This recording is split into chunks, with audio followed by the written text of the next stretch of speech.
Bonjour, mon nom est Marc-André Mercier, enseignant à l'école secondaire de la Seigneurie. Donc, dans le défi 2, nous allons faire l'apprentissage d'autres fonctions d'Autodesk Inventor en faisant un dé à jouer. Parmi les fonctions qu'on va voir, on va voir les fonctions de paramétriques, également d'ajouter des variables à l'intérieur d'un dessin pour pouvoir faire des modifications qui vont être plus faciles là, comme contrôle sur la pièce. Donc, comme à l'habitude, nous allons commencer par la création d'un projet. Donc, en haut à gauche, on va cliquer sur Projet. Ensuite de ça, dans la fenêtre, on va créer. Et par la suite, on va aller rentrer en cliquant sur Suivant le nom du projet. Donc, on va marquer D à jouer. Et encore une fois, l'emplacement, on va essayer d'aller dans notre soit Google Drive ou encore dans notre OneDrive ou sur votre bureau comme vous voulez, là, mais si c'est pour partager dans le futur, prenez l'habitude de toutes les enregistrer à la même place, ce sera plus facile.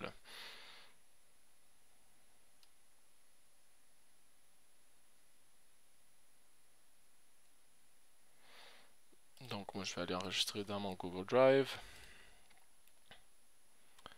dans mon dossier Inventor, et je vais créer un nouveau dossier que je vais appeler Dé à jouer.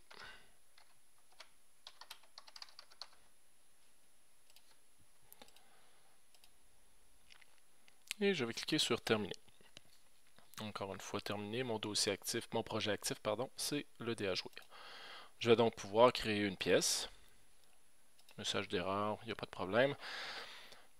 Donc, comme à l'habitude, lors de la création d'une pièce, on va commencer par un esquisse 2D. On va choisir un plan de travail. Donc, moi, je vais choisir le plan XY. Et la forme qu'on veut dessiner, ben, c'est une forme, un cube, donc on va commencer par un carré. Cependant, je vais aller choisir dans les options de rectangle, je vais aller choisir le rectangle centre à 2 points. Comme cela, je vais pouvoir placer le centre de mon rectangle directement au centre du plan cartésien et pouvoir utiliser, là, comme je l'ai fait précédemment, soit des axes de rotation ou encore des plans de symétrie. Donc, c'est quelque chose qu'on va faire là, beaucoup là, avec le défi actuel. Donc, je vais cliquer sur rectangle centre à 2 points. Je vais venir au centre, cliquer une fois. Je vais agrandir sans tenir le bouton de la souris. Et là, je vais rentrer les valeurs de 15 comme première valeur. Je vais peser sur tabulation ou tab sur le clavier en haut à gauche pour changer de cellule pour d'écriture. Et je vais rentrer également la valeur 15. Et là, je vais peser sur Enter. Et là, je vais avoir les deux dimensions qui vont être faites. Comme je suis encore dans la fonction rectangle ici, pour sortir de la fonction, je vais peser sur le bouton Escape. Et là, on va regarder ce qu'on appelle les variables.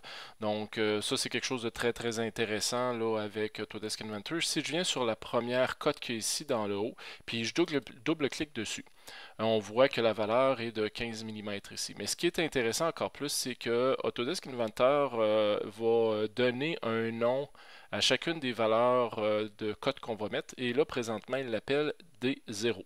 Si je vais voir l'autre qu'il y a ici, l'autre 15, si je double-clique dessus, il l'a appelé D1.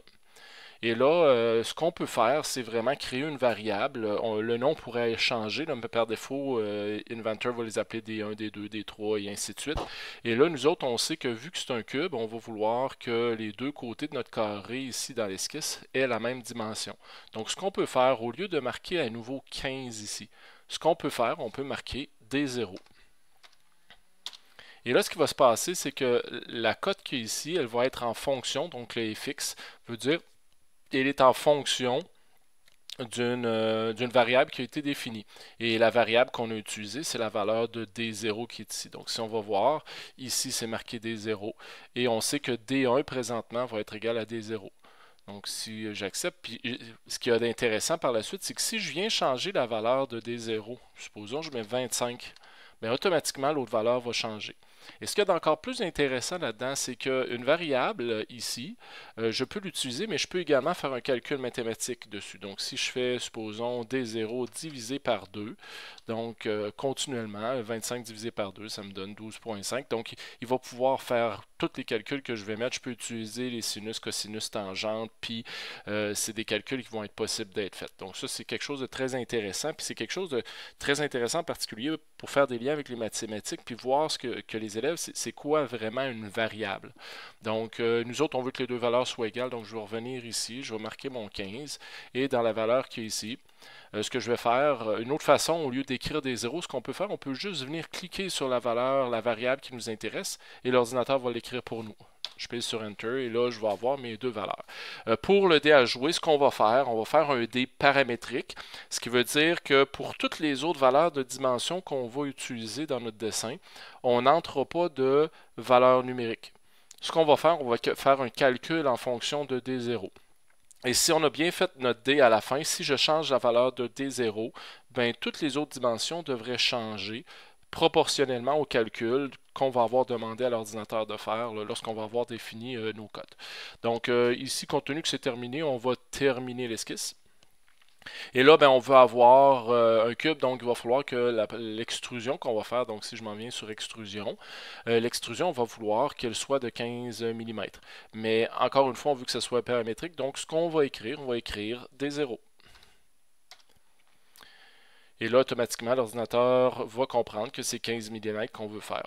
Ce qu'on va utiliser également, c'est qu'on va utiliser une extrusion symétrique. Donc, on se rappelle ici les 4 petits icônes. Donc, je vais choisir symétrique. Et à ce moment-là, il y a autant de matière d'un côté que de l'autre. Et là, l'avantage, je vais vous le présenter, ce ne sera pas long, c'est qu'on va pouvoir utiliser les plans de symétrie. Donc, si je viens ici, puis je vous présente, dans l'origine, j'ai cliqué sur la petite flèche là, qui est à gauche. Ben, présentement, vous voyez que le plan, si je le mets visible, là, juste pour le besoin de la cause, pas de besoin de le faire, mais on voit qu'il est en plein centre d'une des faces du cube. Mon plan XZ également et mon plan XY est également au centre du cube. Donc, ces plans-là vont pouvoir être utilisés pour faire des symétries un petit peu plus tard. Ou encore, mes axes, là, je ne les ferai pas apparaître, mais mes 3 axes peuvent être utilisés aussi pour faire des réseaux circulaires. Donc là, je vais tout simplement enlever, là, pour l'instant, la visibilité. Donc, je fais un clic droit, j'enlève la visibilité des 3 plans, mais on va les faire réapparaître tout à l'heure. Donc, ce qu'on va faire, on va venir faire notre dé là, on va commencer par la face avant. Donc, je vais venir ici, je vais cliquer sur la face avant, puis je vais venir faire une esquisse. Donc là, on veut faire des trous sur notre dé pour les chiffres de 1 à 6. Donc, je vais venir chercher un cercle. Je vais venir cliquer dessus, je vais agrandir. Et moi, je veux un trou là, présentement qui va avoir un diamètre de 2,5 mm. Donc, avec les élèves, je leur dis ben, c'est quoi qu'on a besoin de faire. Donc, si j'affiche la calculatrice, ben, si on veut 2,5, ce qu'on va faire, on va venir calculer 15 divisé par 2,5.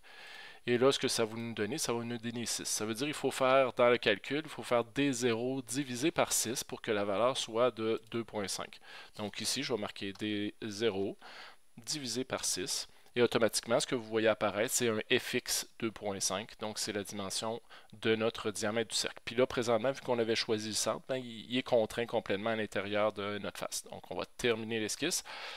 Et maintenant, on va revenir en vue isométrique pour voir qu'est-ce qui se passe avec l'extrusion. Donc, j'ai tout simplement cliqué sur le coin du cube ici pour le mettre en vue isométrique. On va cliquer sur extrusion.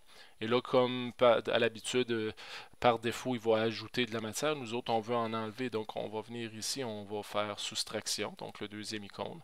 Mais c'est beaucoup trop profond. On veut un trou qui va avoir 1,5 mm de profond. Donc, on ferait le même calcul. 15 divisé par 1,5, ça nous donne 10. Donc, ce qu'on va faire, on va faire un D0 divisé par 10. Je pèse sur Enter et là, j'ai mon premier trou de fait. Si vous ne saviez pas, les deux côtés opposés d'un dé vont faire une somme de 7. Donc, de l'autre côté, à la face arrière, donc ici, on va faire notre 6. Mais juste avant, je veux vous montrer un outil qui peut être fort intéressant. C'est le tableau des fonctions, le tableau des variables qui ont été utilisées. Donc, dans le haut complètement de votre écran, au centre, à peu près, vous allez avoir une variable ici qui va être les paramètres. Et vous avez un petit bouton qui est marqué FX. Si on clique dessus, et on attend un peu, ce qui va apparaître, ça va être un tableau. Ce tableau-là va grandir au fur et à mesure qu'on va faire notre dessin, mais il nous dit présentement que D0 est égal à 15 mm, et que D1 est égal à D0, que D2 est égal à D0, et ainsi de suite. Puis il nous a dit que le D4, ben, c'est égal à 2,5, puis pour le faire, ce qu'on a fait, on a fait D0 divisé par 6. Donc, ce tableau-là peut être fort intéressant. Dans le futur, ce qu'on pourrait faire ici, là, on pourrait même les renommer. Là, on pourrait marquer diamètre. Moi, j'aime pas les renommer parce que quand on veut appeler la variable, il faut l'écrire au complet. Donc, c'est un peu long. Donc, moi, je vais garder D4, là, mais on pourrait facilement renommer ces valeurs-là. Puis, on pourrait modifier le calcul directement ici, puis le dessin serait modifié automatiquement. Donc, ça, c'est très, très intéressant. Donc, je peux retenir présentement que la grosseur du diamètre du trou, c'est D4. Donc, j'aurais plus besoin de faire le calcul, de marquer D0 divisé par 6. Puis, je peux marquer que la profondeur du trou, c'est D5.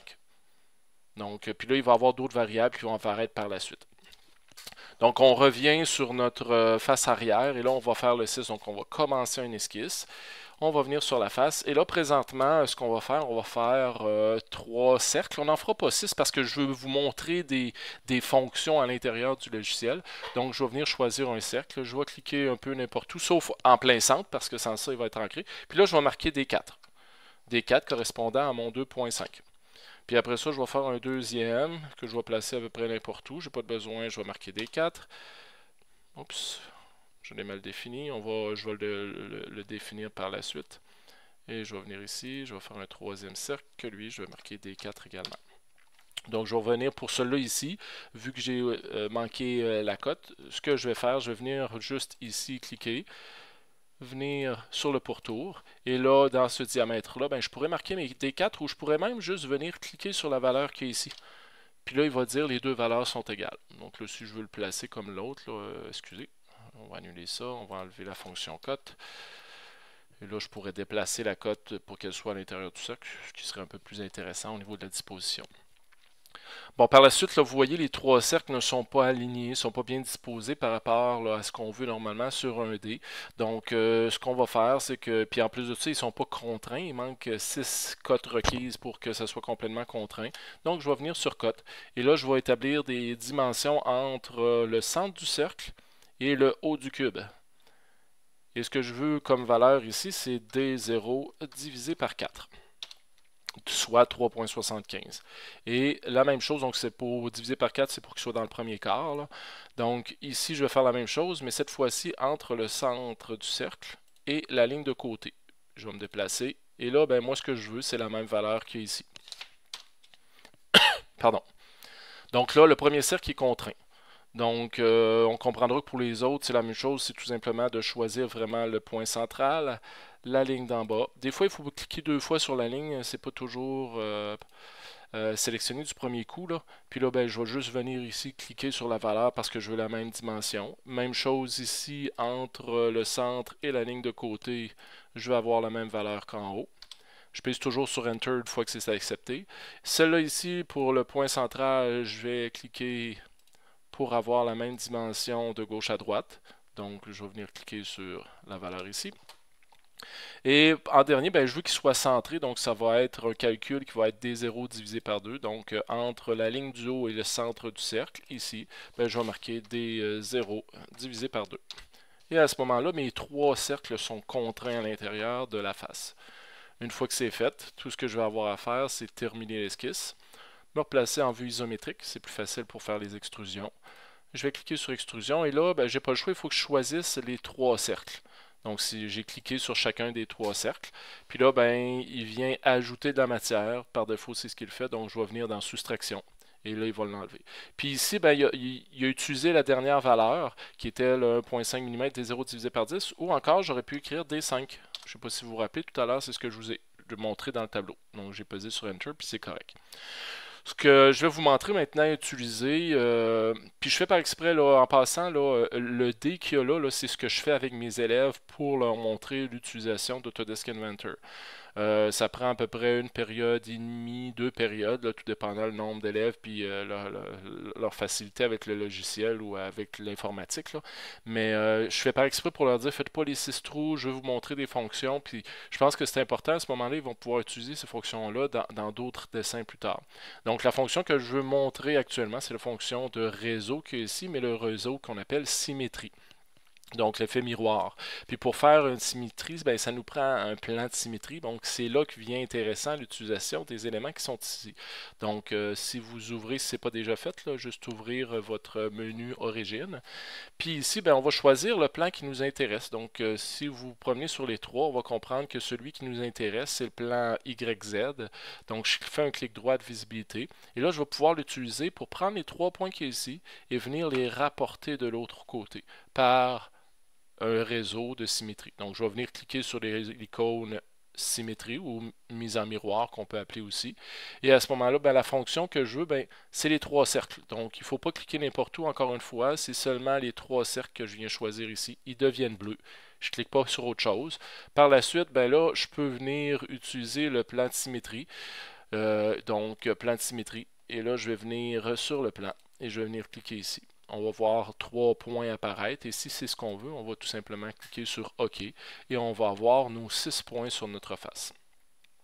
Le plan symétrique là, il ne nous intéresse plus, donc clic droit de visibilité pour retirer la visibilité de celui-là. Par la suite, on va faire le numéro 3 et le numéro 4. On va commencer par le numéro 4.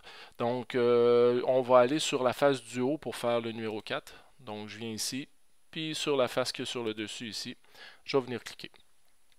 Je vais encore venir faire un cercle. Puis là encore, on ne fait pas 4 cercles, je fais un seul cercle pour vous montrer d'utiliser d'autres fonctions. Donc, si on se rappelle, c'est la valeur de D4. Si jamais vous n'êtes pas certain que c'est D4, ce que vous pouvez faire, je vous rappelle, venir sur FX et là vous allez voir, ok, bon, mon 2.5 c'était effectivement D4. J'aurais pu utiliser aussi une autre valeur de D7. Parce que D7 ou D9, c'est toutes des valeurs qui sont égales en fonction de D4 qui a été défini préalablement. Et là, ben, pour la position, ben, je le veux dans la même position que l'autre. Donc ici, là, je sais que la valeur que j'ai besoin, c'est un D11, parce que je l'ai vu tout à l'heure apparaître. Et même chose de gauche à droite, entre le centre du cercle et ici, je vais mettre un D11.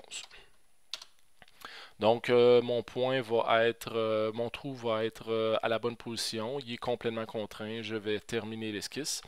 Et là, ce que je vais faire, je vais utiliser l'extrusion pour faire le trou. Donc, avant de faire le réseau circulaire, on va essayer de faire toutes les étapes sur notre pièce principale et ensuite de ça, finir faire le réseau. Donc, extrusion, on vient choisir le cercle.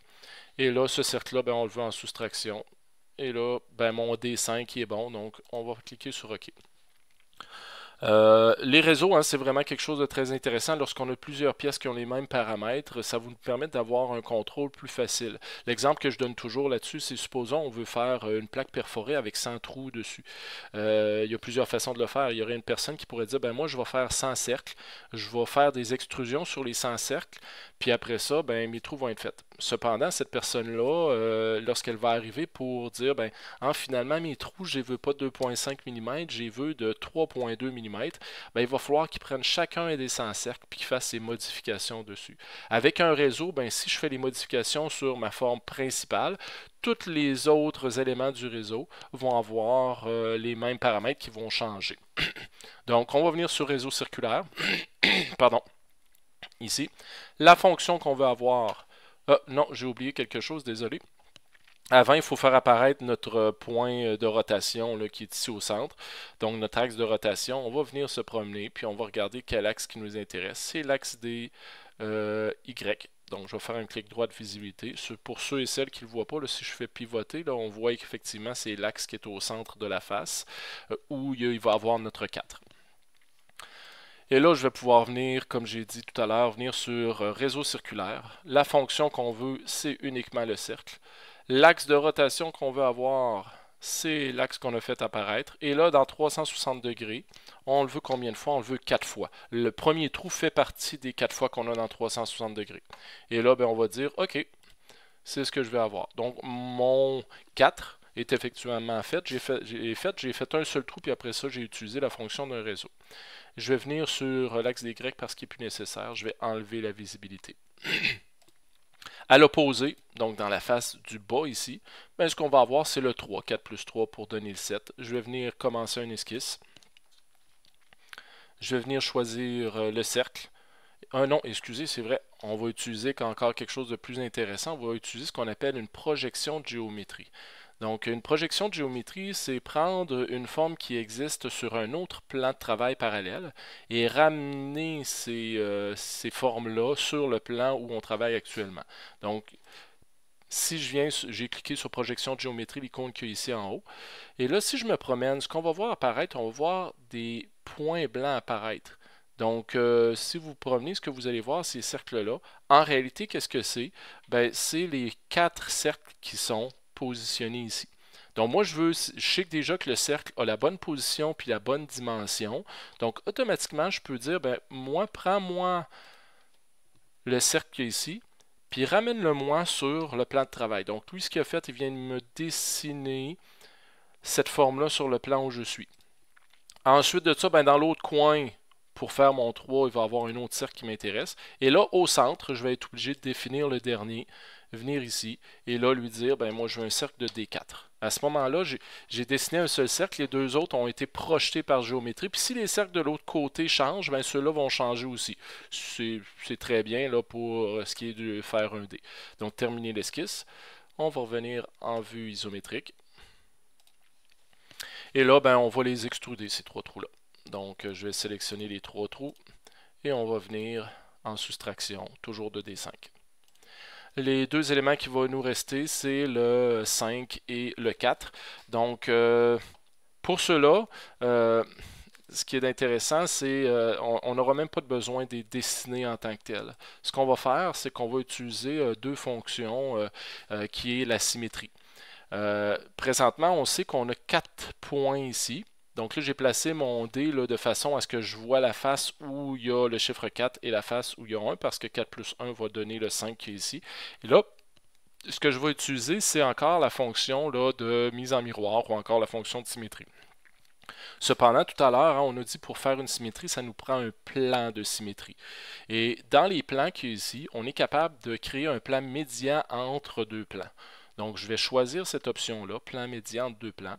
Et là, ben, je vais choisir les 2 faces. Moi, je veux avoir ma face d'origine, un plan qui va se situer entre ma face d'origine et la face sur laquelle je vais vouloir reproduire l'élément. Et là, ce que vous voyez apparaître, si je viens ici, ben, vous voyez un plan qui est entre les deux. Et là, si on fait un miroir ici, la fonction que je veux, c'est le chiffre 4. Et le plan de symétrie qui est ici, c'est le nouveau plan qu'on vient de faire apparaître. Mais automatiquement, il va me reproduire sur cette face-là. Je vais cliquer sur OK. Les 4 trous sont faits. Puis là, ben, il me reste le trou, le 1 que je veux reproduire ici.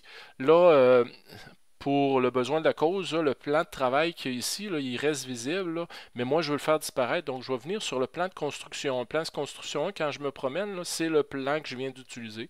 Je vais faire un clic droit, puis je vais enlever la visibilité. Je vais revenir ici sur la fonction des plans ici. Là. Je vais revenir encore créer un plan médian entre 2 points. Et là, je le veux entre la face où il y a le 1 et la face où je veux faire le chiffre 5. Et là, le plan de construction 2 vient d'être réalisé. Je vais utiliser encore la symétrie ou le miroir. Je vais utiliser le cercle que je veux créer par rapport au plan qui est ici. Et je vais cliquer sur OK. Puis là, je vais avoir mon chiffre 5 qui va apparaître avec les bonnes dimensions parce que le 1 était à la bonne place et le 4 était également bien placé. Donc, encore une fois, le plan de construction 2, je vais faire un clic droit pour enlever la visibilité, mais il reste là que je pourrais le réutiliser éventuellement. Le dernier chiffre qui nous reste, c'est c'est à la face opposée du 5, c'est le 2 pour donner notre 7. Donc, ce qu'on va faire, c'est que je vais commencer une esquisse dessus et je vais faire une projection de géométrie. Donc, projection de géométrie ici. Je vais venir me promener, puis là, je vais voir un premier cercle ici. Et dans l'autre coin, là, il y a tous les points du 5 là, qui est sur l'autre face. Et ici, c'est l'autre point. Je vais terminer l'esquisse. Je vais revenir en vue isométrique et je vais venir faire l'extrusion des 2 points en soustraction. Donc, normalement, moi, quand je fais cet apprentissage-là avec les élèves, là, ce que je fais, c'est que je fais les faces 1, 6, 3 et 4. Et par la suite, je leur dis maintenant, faites les faces 5 et 2. Puis j'en discute un petit peu avec eux autres. Je leur demande bon, de quelle façon vous feriez le 5 par rapport à ce qu'on a vu. Il y a d'autres façons de faire le 5 aussi. Puis à la fin complètement, ben, je leur montre moi de quelle façon là, j'aurais fait la phase 5 et la phase 2. Ce qui nous reste à faire, ben, c'est un peu d'esthétisme. Là, on va faire des congés sur les arêtes. Donc, en premier, je vais sélectionner les arêtes de mon cube. Donc, je vais faire congé. Je vais venir sélectionner l'ensemble des arêtes de mon cube. Donc, celles qui sont visibles en premier. Et par la suite, je vais peser sur majuscule avec la molette, puis je vais pouvoir venir tourner mon cube. On se rappelle, hein? Shift avec la molette. Puis je vais venir choisir les 3 arêtes qui me manquent pour en avoir 12 au total. Et là, ben moi, je veux avoir une arête sur le coin ici qui va avoir un rayon de courbure de 1 mm. Puis là, ben, pour faire le calcul, c'est en fonction des zéros. Donc, on va faire des zéros divisé par 15. Donc, ça va me donner un rayon de courbure de 1 mm. Je pèse sur Enter. Les coins du cube ont été faits actuellement. Pour les trous, on aimerait que ça soit arrondi aussi, donc je vais venir sur congé. Et là, dans cette fenêtre-là, on a ce qu'on appelle tous les congés. Puis là, pourquoi je ne l'ai pas fait tout de suite au départ, c'est qu'il aurait sélectionné les arêtes puis les trous. Mais moi, je veux seulement ce qui me reste, donc il me reste seulement les congés. Donc je vais cliquer dessus, puis là, ce qu'il va faire, il va me sélectionner tout le fond des trous. Et là, compte tenu que le diamètre était de D0 divisé par 6, puis que moi je veux seulement le rayon de courbure, ben, je vais faire D0 divisé par 12. Et là, à ce moment-là, on va avoir le fond qui est complètement arrondi. Je pèse sur Enter, tous mes trous ont été arrondis. Puis le dernier, ben, il va me rester le rebord ici de chacun des trous. Donc je vais aller sur congé, puis je vais choisir tous les arrondis. Et là, il va me choisir tous les arrondis. Et là, ce qu'on veut, on va avoir 0.5. Donc je vais faire un D0 divisé par 30. Donc D0 divisé par 30. Il va me faire un rayon de 0.5 et je vais pouvoir faire OK. À ce moment-là, mon cube est presque terminé. Comme les autres fois, ben, on va essayer de mettre un peu de couleur là, à notre cube. Je vais juste le placer en vue isométrique, là. Donc, moi, je veux que... Puis là, ça pourrait se faire de différentes façons, là. Un élève pourrait dire, ben moi, je veux que la face qui est ici soit d'une certaine couleur. Là. Je le fais rapidement, là, sans choisir les couleurs. Puis l'autre pourrait dire, ben moi, l'autre face qu'il y a là, je veux qu'elle soit cette couleur-là. Puis je veux que le fond de ce trou-là soit cette couleur-là. Puis l'autre trou, puis là, il pourrait le sélectionner. Moi, ce que je veux, c'est une couleur uniforme pour l'ensemble du dé. Donc, je vais choisir les éléments de l'extrusion 1, qui est mon cube principal.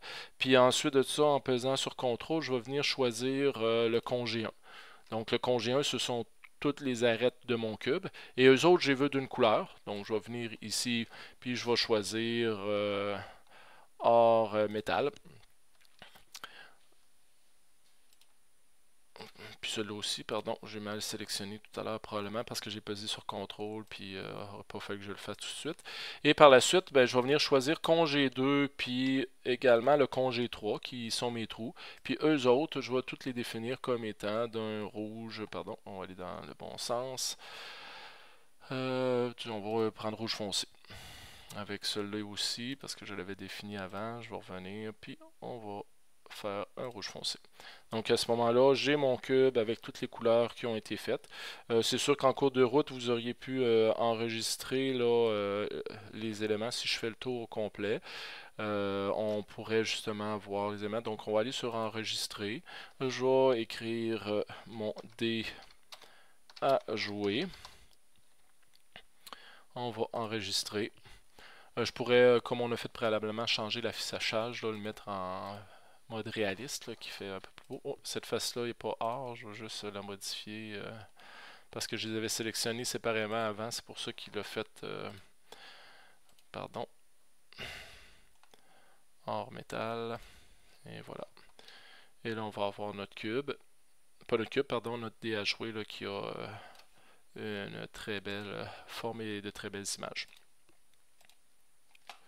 Donc la dernière chose qu'on pouvait faire, si on veut l'imprimer, ce cube-là, ce qu'on va faire, c'est qu'on va, pardon, on va venir l'exporter. Donc l'exporter en STL. Donc comme on a fait dans les autres, on va venir sur Fichier, on va exporter format KO. Et ici, on va venir choisir STL. Et on se rappelle, pas d'accent d'aucune façon à l'intérieur de notre fichier STL. Donc, on va marquer de à jouer. Et on va enregistrer. Et là, vous seriez prêt à imprimer votre dé là, avec votre imprimante 3D. Donc, ici, ce qui est important de retenir, c'est peut-être plus ce côté paramétrique. Si je viens montrer là, le côté paramétrique, ben, si je viens sur le tableau de fonction, puis je change la dimension qu'il y a ici, au lieu de 15, je veux avoir 60. Donc, une bonne différence entre les deux. Bien, on va voir que toutes les dimensions de mon dé ont changé, mais les trous ont changé aussi. Les trous ne sont pas restés tout petits. Vu que les trous étaient faits en fonction d'un calcul, en fonction des zéros, bien, en changeant des zéros, tous les éléments de mon cube. S'il y en a un qui n'est pas en fonction, ben peut-être que j'aurai un tout petit trou, puis à ce moment-là, j'ai fait une erreur. Même chose pour les congés. Vous avez vu, les congés restent proportionnels à ce qu'on avait fait parce qu'ils ont été faits en fonction des zéros à l'aide d'un calcul. Puis si je reviens ici, puis je remets ici la dimension de notre 15. Et je termine, ben on voit encore une fois que notre dé là, a toutes les bonnes dimensions par rapport à ce qu'on voulait avoir. Pardon, je vais juste pivoter pour le mettre un peu mieux. Et voilà. Donc, comme devoir ou activité, là, vous allez avoir également une image paramétrique à faire. Elle va être un peu moins complexe que ça. C'est une punaise, mais la punaise qui va être importante en fonction des dimensions qui vont vous être données là, sur le plan, c'est de la rendre paramétrique. Ce qui veut dire, lorsque vous allez faire votre dessin, il faut que les calculs que vous fassiez soient en fonction de votre première dimension et tout le reste devra pouvoir être modifié en changeant la première dimension de la même façon que je viens de vous montrer là, avec le dé à jouer. Donc, amusez-vous bien là, avec cette deuxième partie, là, le dessin de la punaise là, pour ce deuxième défi.